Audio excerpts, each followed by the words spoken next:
Good day. Today's correlate will be about thyroid disorders in pregnancy. The material is lifted from two sources. First is Williams Obstetrics, as seen in green and white boxes, and the POGS 2015 CPG on maternal complications in pregnancy, as written in blue boxes. So here is the outline of the discussion. We will tackle a short review on thyroid physiology and pregnancy, as well as hyperthyroidism, hypothyroidism, and subclinical hypothyroidism. We will also touch other matters regarding thyroid disorders. So, thyroid disorders are common in young women and thus frequently managed in pregnancy. Endocrinopathies seem particularly closely related to pregnancy due to their proclivity for hormone secretion. For a short review on maternal physiology, maternal serum concentration of thyroid-binding globulins are increased concomitantly with total or bound thyroid hormone levels. Second, thyrotropin, also called the thyroid-stimulating hormone (TSH), currently plays a central role in screening and diagnosis of many thyroid disorders. And TSH does not cross the placenta, it has no direct fetal effects. So during the first 12 weeks of gestation, remember that this is a time when HCG serum levels are maximal. Also, thyroid hormones are stimulated. The resulting increased serum free thyroxine levels then act to suppress hypothalamic thyrotropin releasing hormone and in return limit pituitary TSH secretion. Throughout pregnancy, maternal thyroxine is transferred to the fetus. Maternal thyroxine is an important hormone for normal fetal brain development, especially before the development of fetal thyroid gland function. As stated in the CPG, the serum TSH and FT4 are the preferred tests to diagnose thyroid disorders or dysfunctions in pregnancy, and interpretation should be trimester specific.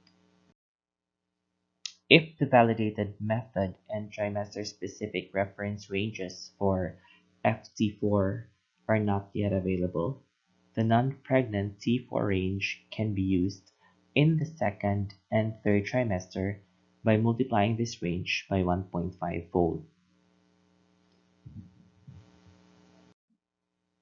Most thyroid disorders are inextricably linked to autoantibodies, which may variably stimulate thyroid function, block function, or cause thyroid inflammation that eventually may lead to follicular cell destruction.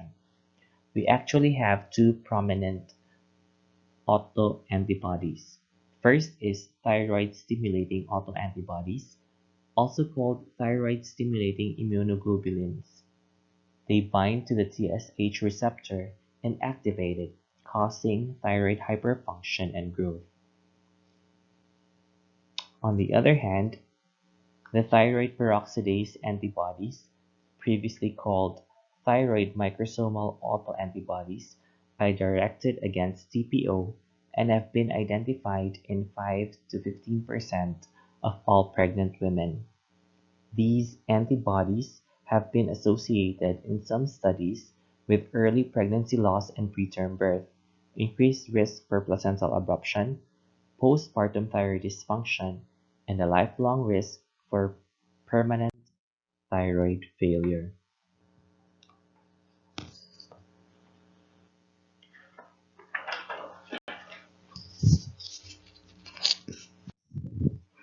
So please take note of the physiologic changes since these will come handy in our discussion proper, starting on with hyperthyroidism.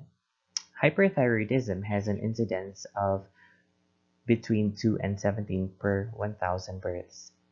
Suggestive findings include tachycardia that exceeds that usually seen with normal pregnancy. We also have thyromegaly, exophthalmos, and failure to gain weight despite adequate food intake. Laboratory confirmation is by a markedly depressed TSH level along with an elevated serum T4 level. Rarely, hyperthyroidism is caused by abnormally high serum triiodothyronine or T3 levels, a so-called T3 toxicosis. So overt hyperthyroidism must be distinguished from both the normal pregnancy and gestational thyrotoxicosis if a low serum TSH concentration is detected because of the adverse effects of overt hyperthyroidism on the mother and fetus. For overt hyperthyroidism due to Graves' disease or toxic thyroid nodules, antithyroid therapy should either be initiated or adjusted to maintain the maternal thyroid hormone levels for FT4 at the upper limit of the non-pregnant reference range. The most common cause in pregnancy is actually Graves' disease.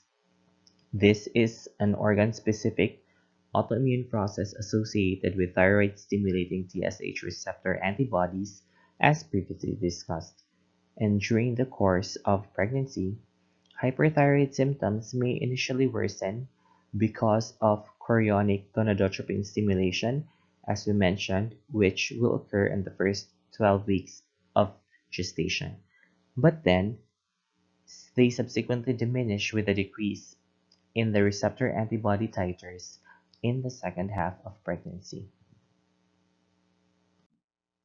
For the treatment, thyrotoxicosis during pregnancy can nearly always be controlled by thionamide drugs. We actually have two, propylthiouracil and methimazole.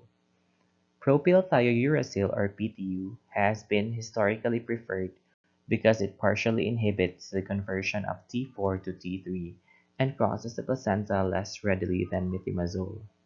And methimazole rarely is associated with embryopathy characterized by esophageal or choanal atresia as well as aplasia cutis. PTU is associated with hepatotoxicity seen in 0.01 to 0.02%. It is recommended to start PTU therapy during the first trimester, followed by methimazole beginning in the second trimester. However, the obvious disadvantage is that this might lead to poorly controlled thyroid function. Transient leukopenia occurring in 10% of women taking antithyroid drugs can also be reported, but this does not require therapy cessation. However, agranulocytosis occurring in 0.3 to 0.4% develops suddenly and mandates drug discontinuation. So how do we detect this? If fever or sore throat develops, women are instructed to discontinue medication and immediately report for a complete blood count because this warrants high incidence of suspicion for agranulocytosis. The initial thionamide dose is empirical, as seen in the red box.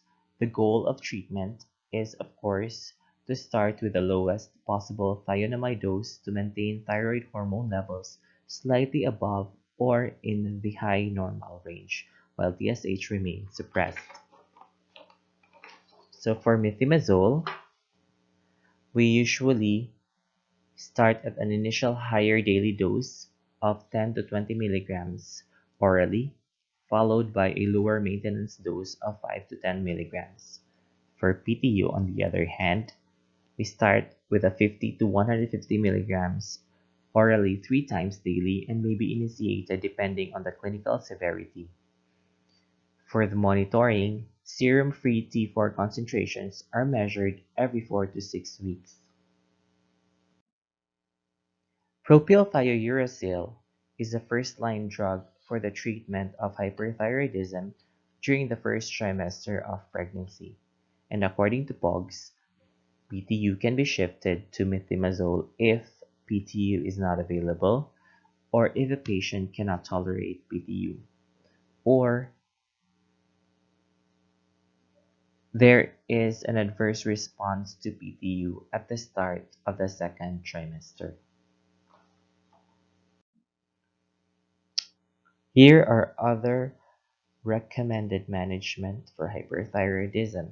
First is total thyroidectomy, which can be performed after thyrotoxicosis is medically controlled. This is indicated to those who cannot adhere to medical treatment or in whom drug therapy proves toxic. Surgery is best accomplished in the second trimester. However, there are potential drawbacks. So, there could be an inadvertent resection of the parathyroid glands, and also injury to the recurrent laryngeal nerve is possible. Thyroid ablation with therapeutic radioactive iodine is contraindicated during pregnancy. These doses may also cause fetal thyroid gland destruction, and any exposed fetus must be carefully evaluated, and the incidence of fetal hypothyroidism depends on the gestational age and the radioiodine dose.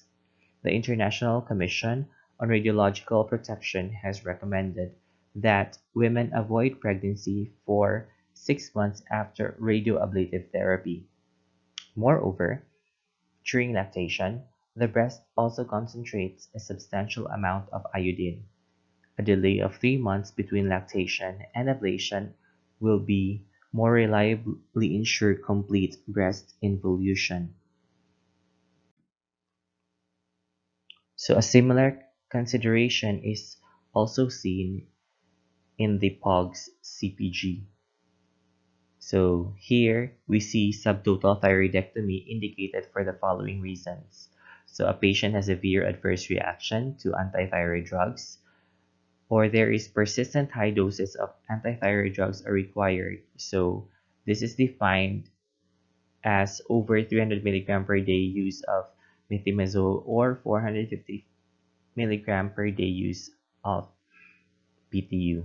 And of course, when the patient is non-adherent to the medical therapy or has an uncontrolled hyperthyroidism. So the position of POGS regarding radioactive iodine is that it should not be given to patients who are pregnant, planning to get pregnant, and are lactating or breastfeeding because of its teratogenic effect. For the pregnancy outcome, this largely depends on whether metabolic control is achieved.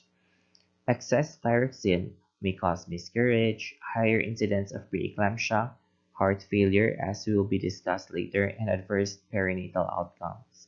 In fact, perinatal mortality rates vary from 6 to 12% in several studies. So, here are the fetal and neonatal effects. In most cases, the perinate is euthyroid. However, there are other fetal effects. Clinical hyperthyroidism develops in approximately 1% of neonates born to women with Graves' disease. Goitrous thyrotoxicosis is caused by placental transfer of thyroid-stimulating immunoglobulin, and non-immune hydrops and fetal demise have been reported with fetal thyrotoxicosis. The best predictor of perinatal thyrotoxicosis is actually the presence of thyroid-stimulating TSH receptor antibodies in women with Graves' disease. This is especially true if their levels are more than threefold higher than the upper normal limit. So if the fetus is thyrotoxic, treatment is by adjustment of maternal thionamide drugs, even though maternal thyroid function may be within the targeted range. Occasionally, neonatal thyrotoxicosis may also require short-course antithyroid drug treatment. We also have goitrous hypothyroidism caused by fetal exposure to maternally administered thionamides. Available data indicate that thionamides carry an extremely small risk of causing neonatal hypothyroidism, so the fetus may develop abnormal intellectual and physical development when born. If hypothyroidism is identified, the fetus can be treated by a reduction of maternal antithyroid medication dose and also an injection of intraamniotic thyroxine if necessary.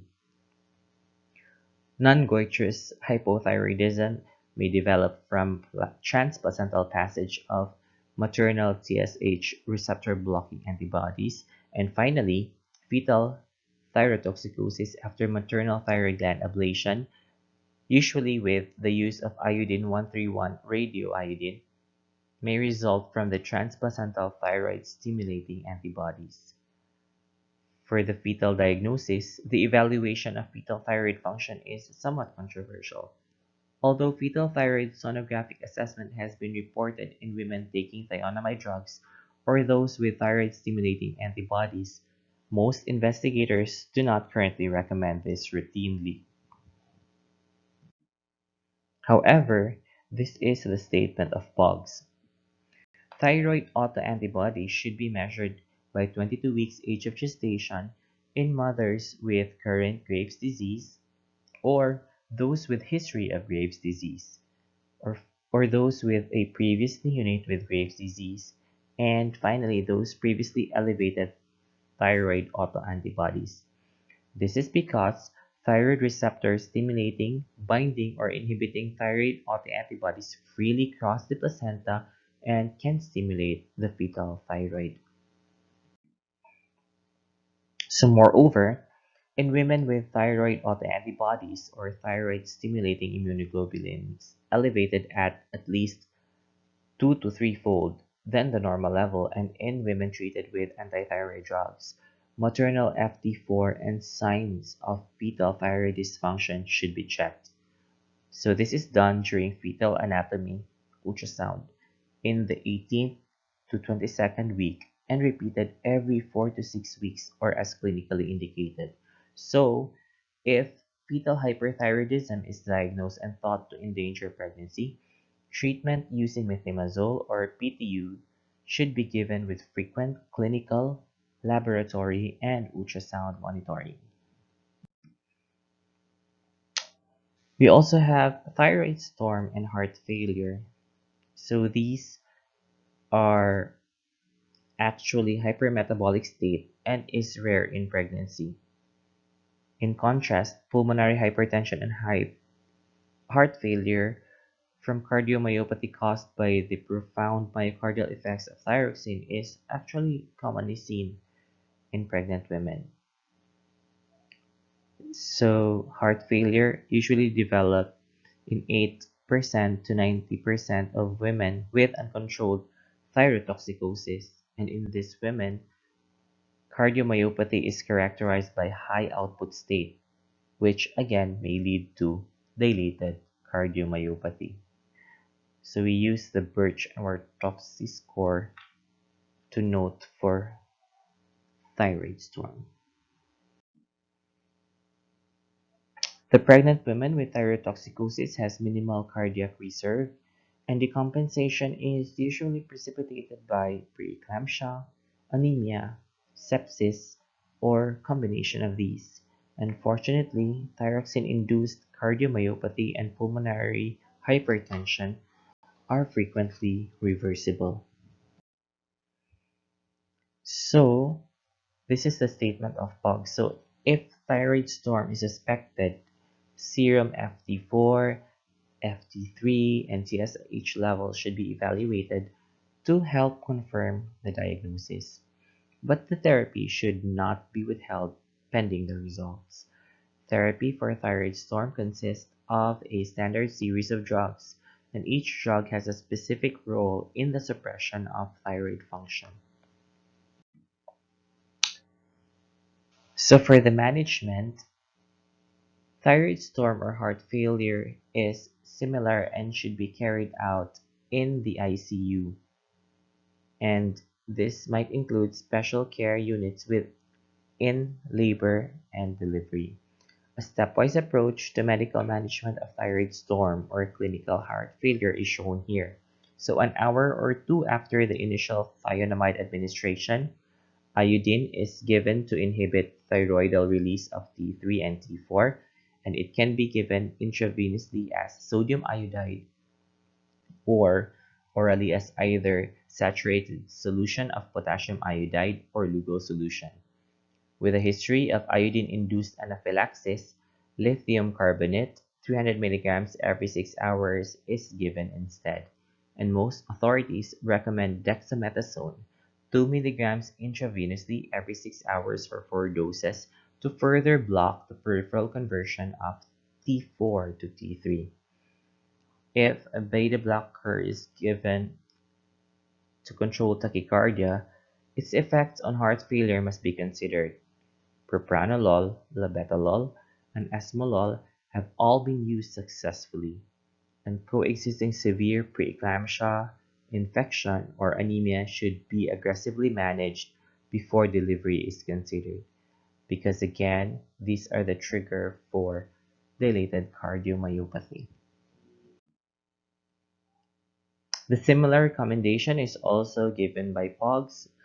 There is a mention of PTU and methimazole and the use of the saturated solution of potassium iodide or Lugo solution and the alternative lithium carbonate together with the use of dexamethasone. So if the patient has history of severe bronchospasm, reserpine or diltiazem may be considered, and phenobarbital may also be given for extreme restlessness. Now, there are also cases that mimic hyperthyroidism. First is hyperemesis gravidarum and gestational transient thyrotoxicosis. So, the transient biochemical features of hyperthyroidism may be observed in about 2 to 15% of women in early pregnancy. Many women with hyperemesis gravidarum have abnormally high serum thyroxine levels and low TSH levels. This results from TSH receptor stimulation from massive, but this actually is normal for pregnancy. And I'm talking about the concentration of HCG, particularly the alpha subunit. This transient condition is also termed as gestational transient thyrotoxicosis.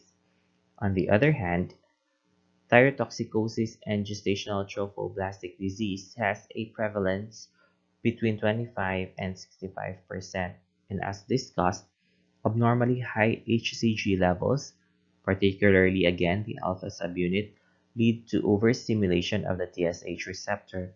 With definitive management, serum free T4 levels usually normalize rapidly in parallel with decline in HCG concentration. We also have subclinical hypothyroidism seen in 1.7% of pregnant women. This is characterized by an abnormally low serum TSH concentration in concert with thyroxine hormone levels within the normal reference range. Long-term effects of persistent subclinical thyrotoxicosis include osteoporosis, thyrotoxicosis, or thyroid failure. Importantly, these investigators showed that subclinical hyperthyroidism was not associated with adverse pregnancy outcomes, and treatment seems especially unwarranted in pregnancy because antithyroid drugs may affect the fetus. Women identified with subclinical hyperthyroidism may benefit from just periodic surveillance, and approximately half eventually will have normal TSH concentration. So now we move on to another topic, which is hypothyroidism. Hypothyroidism has an incidence of between 2 and 10%, 10 pregnancies per 1,000. So it is characterized by insidious, non-specific clinical findings that include fatigue, constipation, cold intolerance, muscle cramps, and weight gain. Other findings include edema, dry skin, hair loss, and prolonged relaxation phase of deep tendon reflexes. A pathologically enlarged thyroid gland depends on the etiology of hypothyroidism and is more likely in women in areas of endemic iodine deficiency or those with Hashimoto thyroiditis. Here we see the frequency of overt hypothyroidism in pregnancy.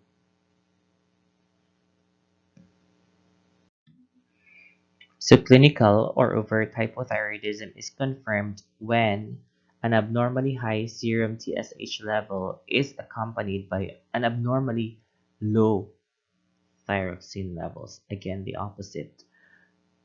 So severe hypothyroidism during pregnancy is uncommon, and probably because it is often associated with infertility and increased spontaneous abortion rates. So this is the statement of POGS in terms of screening. No? The universal screening of asymptomatic pregnant women for hypothyroidism, including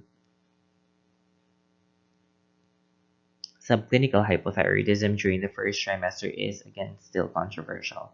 So targeted case findings or approach to screening is favored rather than the universal screening, and we will later see who among these women fit the criteria for targeted case finding. So in women who meet the said criteria, the serum TSH during the first trimester should be measured, and if the serum TSH is normal, no further testing is performed. However, if the TSH is more than 2.5 milliIU per liter, FT4 should be measured to determine again the degree of hypothyroidism. So here is the list of the targeted case finding criteria. The age of more than 30 years old, there is personal history of thyroid dysfunction, prior head and neck irrigation. Of note again is the TPO and TG antibody positive women, also those with autoimmune disease, and again with miscarriage or preterm delivery, which are actually associated with hypothyroidism. And again for morbidly obese women with a BMI more than or equal to 40 kilogram per meter squared. Usually, overt hypothyroidism is managed as follows. No? First, we start with a levothyroxine in doses of 1 to 2 microgram per kilogram per day, or approximately 100 microgram daily. So women who are athyrotic after thyroidectomy or radioiodine therapy may require actually higher doses. Surveillance is with TSH levels measured to again at every 4 to 6 weeks intervals, and thyroxine dose is adjusted by 25 to 50 microgram increments until the TSH values become normal. So for the statement of POGS, they recommend that pregnancy should be avoided among overly hypothyroid women since maternal overt hypothyroidism is known to have serious adverse effects on the fetus. If overt hypothyroidism is diagnosed during pregnancy, thyroid function tests should be normalized as rapidly as possible with the use of levothyroxine. So thyroid function tests should always be remeasured every 4 to 6 weeks because the levothyroxine dose usually needs to be incremented every 4 to 6 weeks age of gestation. For the pregnancy outcome with overt hypothyroidism, observational studies, although limited, indicate that there are actually excessive adverse perinatal outcomes associated with overt thyroxine deficiency.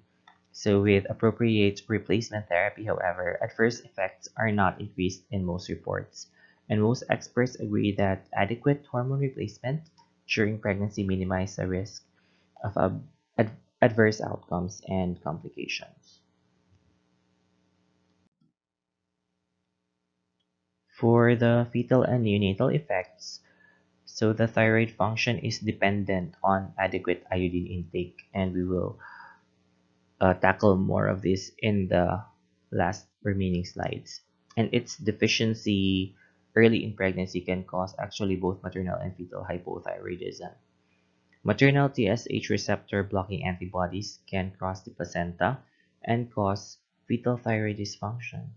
It seems paradoxical that despite these transient laboratory findings in the neonate, TPO and antithyroglobulin antibodies have little or no effect on fetal thyroid function, and indeed the prevalence of fetal hypothyroidism in women with Hashimoto thyroiditis is roughly estimated to be only 1 in 180,000 neonates. So we move on to subclinical hypothyroidism.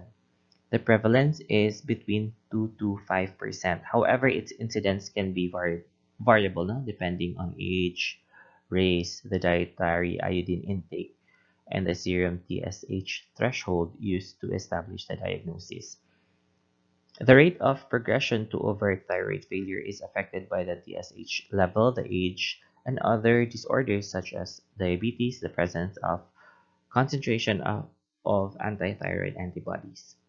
Patients who develop overt hypothyroidism within 5 years have actually an initial TSH level of over 10 milli per liter, and the likelihood of progression to overt hypothyroidism during pregnancy in otherwise healthy women with subclinical hypothyroidism seems unlikely.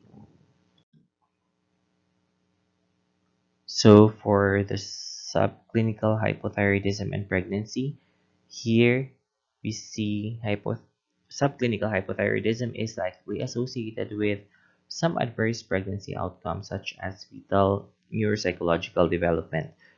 So they were at risk for impaired psychomotor development, and actually some had diminished school performance, reading recognition, and intellectual quotient scores. So as shown here, these women also had higher incidence of preterm birth, placental abruption, and admission of infants to the intensive care nursery compared with euthyroid women. So women identified with subclinical hypothyroidism had an almost twofold increased risk of severe preeclampsia related to endothelial cell dysfunction. There is also increased risk for gestational diabetes, and these women were at increased risk for diabetes and stillbirth in subsequent pregnancies. Although these findings are intriguing, there is actually currently no evidence that identification and treatment of subclinical hypothyroidism during pregnancy improves the outcome. So for the statement of POGS, subclinical hypothyroidism and pregnancy may be associated with adverse outcome for the mother and the offspring. As previously mentioned, it is recommended that levothyroxine be given in mother with subclinical hypothyroidism. Universal screening for the presence of TPO antibodies either before or during pregnancy, however, is not recommended.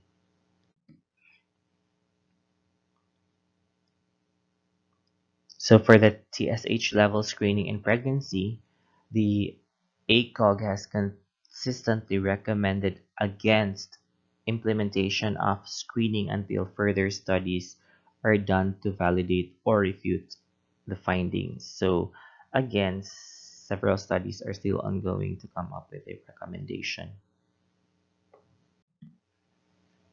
We also have other variants, no? First is isolated maternal hypothyroxinemia.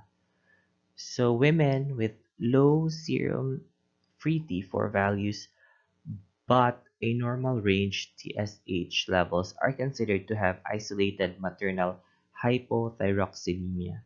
So there is a 2.1% incidence in the faster trial cohort, and importantly, the free T4 estimates by currently available immunoassays may not be accurate during pregnancy because again of the sensitivity to alteration in the binding proteins. There were no increased adverse perinatal outcomes compared with those of euthyroid women, and in one study reported a twofold incidence of fetal macrosomia is seen. However, taken altogether, these findings indicate that isolated maternal hypothyroxemia has no apparent serious adverse effects on pregnancy outcome. So we also have euthyroid autoimmune thyroid disease. So here, autoantibodies to TPO and TG have been identified in 6 to 20% of reproductive aged women, and most who test positive for such antibodies, however, are again euthyroid. That said, such women are at a 2 to 5-fold increased risk of early pregnancy loss. The presence of thyroid antibodies has also been associated with preterm birth, and there is also threefold increase of risk of placental abruption in these women. As with non-pregnant subjects with TPO antibodies, these women are also at increased risk for progression of thyroid disease and postpartum thyroiditis as suggested in several studies.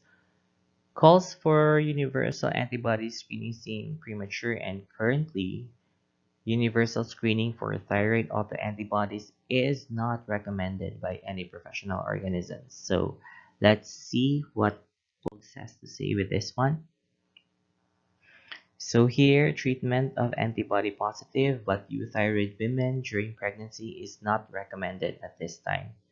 So though these women should be monitored for elevation of TSH every 4 to 6 weeks because they are at risk to develop hypothyroidism.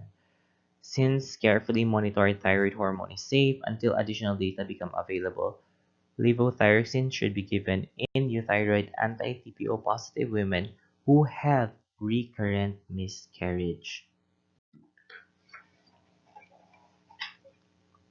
So we also have postpartum thyroiditis. So what is this? Transient autoimmune thyroiditis is consistently found in approximately 5 to 10% of women during the first year after childbirth. So postpartum thyroid dysfunction with an onset within 12 months include hyperthyroidism, hypothyroidism, or both. The propensity for thyroiditis antedates pregnancy and is directly related to the increasing serum levels of thyroid autoantibodies. For the clinical manifestation, in clinical practice, postpartum thyroiditis is diagnosed infrequently because it typically develops months after the delivery and causes vague and nonspecific symptoms that often are thought to be stresses of motherhood. No, so it just looks like simple kind of stress. The clinical presentation varies, and classically there are two recognized clinical phases that may develop in succession. So take note that two recognized clinical phases and again may develop in succession. First, and actually the earliest is the destruction-induced thyrotoxicosis with symptoms from excessive release of hormone from glandular disruption. So again, the onset is abrupt, no? And a small painless goiter is commonly found. Although there may be many symptoms, only fatigue and palpitations are more frequent in thyrotoxic women compared with normal cohorts. This thyrotoxic phase is usually lasts only a few months and thionamides are ineffective. And if symptoms are severe, a beta blocker agent may be given. The second and usually later phase is the clinical hypothyroidism from thyroiditis between 4 to 8 months postpartum. Thyromegaly and other symptoms are common and are more prominent during the thyrotoxic phase, and thyroxine replacement with 25 to 75 microgram per day is typically given for a period of 6 to 12 months. Importantly, women who experience either the type of postpartum thyroiditis have approximately 30%, actually 30% risk of eventually developing permanent hypothyroidism, and the annual progression rate is actually 3.6%. Women at risk for developing hypothyroidism are those with higher titers of thyroid antibodies and higher TSH levels during the initial hypothyroid phase. Others may develop subclinical disease, and half of those with thyroiditis who are positive for TPO antibodies actually develop permanent hypothyroidism by 6 to 7 years. An association between postpartum thyroiditis and postpartum depression has also been proposed, but this remains unresolved. No, they only have correlations, but there is no consistent reports over the development of postpartum depression with postpartum thyroiditis. So we also have iodine deficiency. So dietary iodine requirements are increased during pregnancy due to increased thyroid hormone production. It's also increased due to increased renal losses and again because of fetal iodine requirements. So adequate iodine is requisite for fetal neurologic development beginning soon after conception, and abnormalities are dependent on the degree of the deficiency. The World Health Organization has estimated that at least 50 million people worldwide have varying degrees of preventable brain damage due to iodine deficiency. Although it is doubtful that mild deficiency causes intellectual impairment, supplementation does prevent fetal goiter. For severe iron deficiency, on the other hand, this is actually associated with damage typically encountered with endemic cretinism. It is presumed that moderate deficiency has intermediate and again, of course, variable effects. So the Institute of Medicine in 2001 recommends daily iodine intake during pregnancy of